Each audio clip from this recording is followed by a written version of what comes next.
G'day and welcome to our Shark Bay holiday series. Shark Bay is about 750 kilometres north of Perth, and our plan was to get the bulk of the driving done up front. Day one saw us head all the way up to Galena Bridge, which is a 24-hour campground east of Kalbarri National Park. Galena Bridge is a great free stop. It's got drop toilets, a dump site, and it's dog friendly. The south side was quite busy and they were nowhere near as nice as the north side.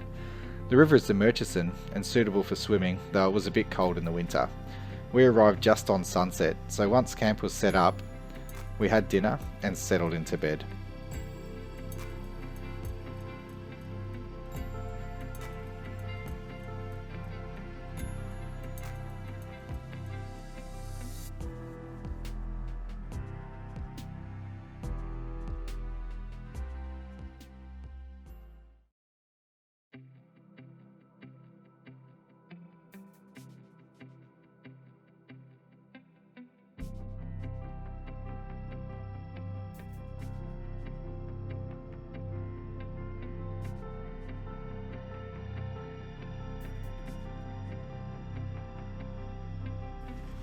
The next morning, we headed into Kalbarri. We had to stop to grab some photos at the town sign, and we had a leg stretch and a browse at the tourist information board.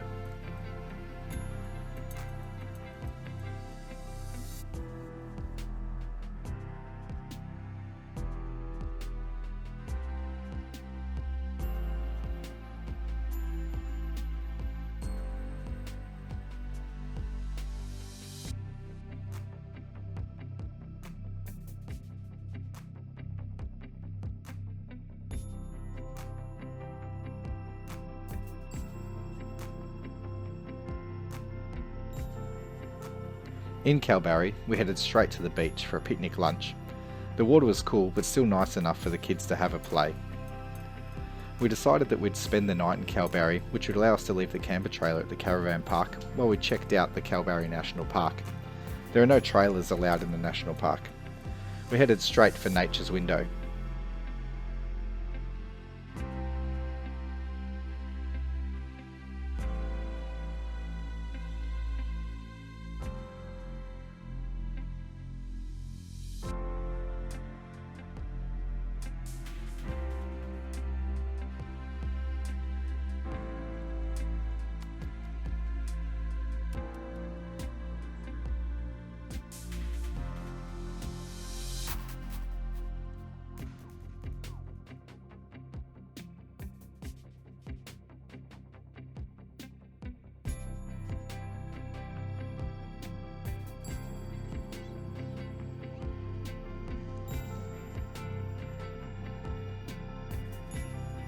Nature's Window is one of Western Australia's most iconic natural attractions, formed from layers of Tumblegoodus sandstone. From the car park, the window is an easy 1 kilometre return walk. There are other options to walk further, but with the young children, we chose to return from the window.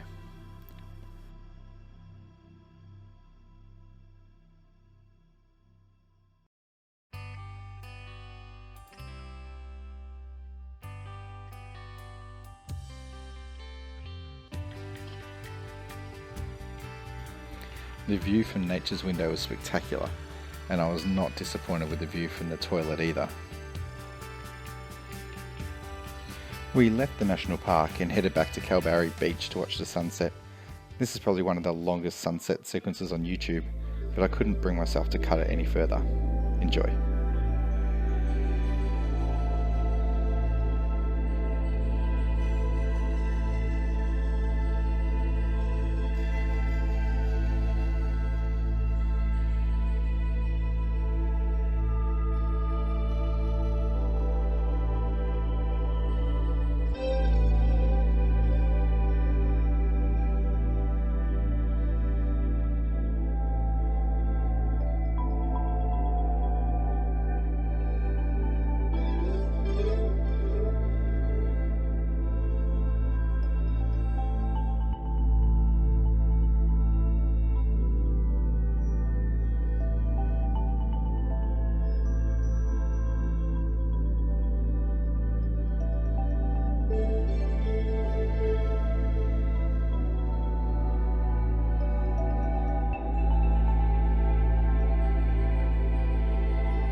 So after spending the night in the caravan park in Kalbarri, we left in the morning and headed straight up to Shark Bay, where our first stop was at Shell Beach.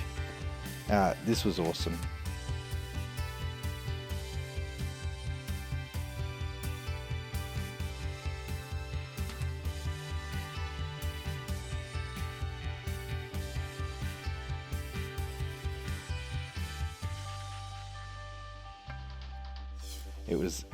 It was just awesome and white. There's millions of tiny shells and they're up to 10 meters deep, stretching for over 70 kilometers. There's no sand here, it is all just shells.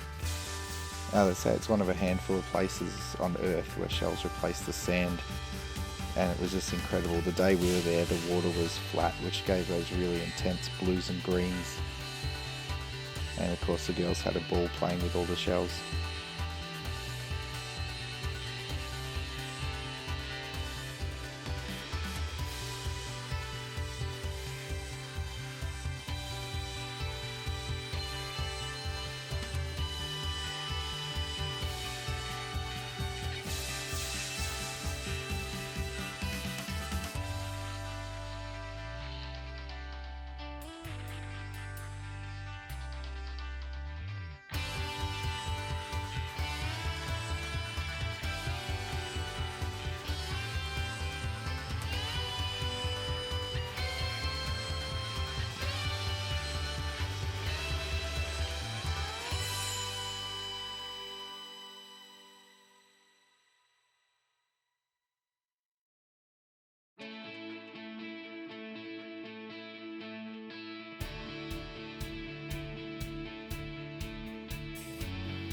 So after our visit to Shell Beach, we headed into Denham, fueled up, and then continued on into the national park to get to our first campsite, which is a big lagoon, which is a beautiful campsite, easy to get to, probably the one recommended for caravans.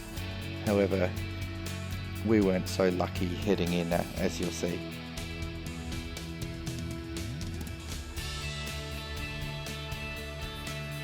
So we'd aired down the tyres on the car in the four-wheel drive, and we're doing between 30 and 40 kilometres. I was doing 30 kilometres an hour into this S-bend. It came around one corner, slowed down further, and as we came around the other one, bang, Pajero Sport.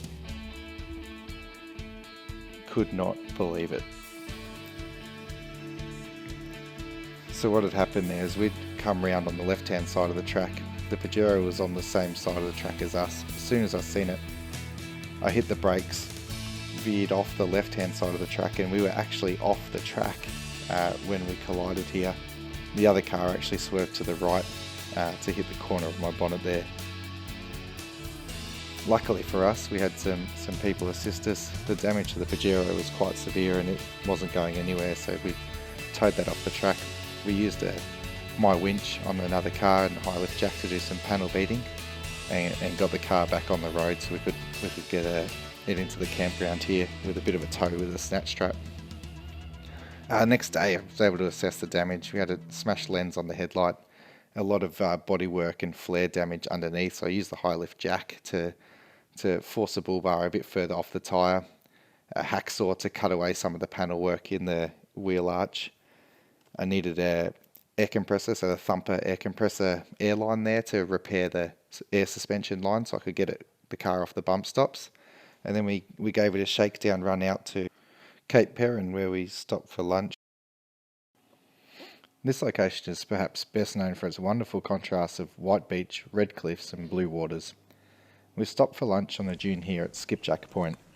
There's a walking trail between Skipjack and Cape Peron. It's 1.5 kilometres long and takes about 45 minutes. With the kids, we chose to drive across.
Cape Peron has a confluence of two major currents. While we were there, the sea was so smooth you could see the currents mixing up just off the beach. It was clear while they don't recommend swimming, the currents were moving pretty quickly.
Well, shakedown run complete. We're now on our way back to Big Lagoon Campground.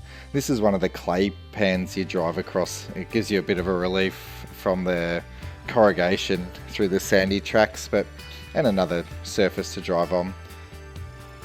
Hope you enjoyed part 1. Stick around for part 2. Don't forget to hit the subscribe button in the middle of the screen. If you've enjoyed this video, give it a thumbs up. Leave a comment below if you have any questions or even to share your experiences in the area. See you next time.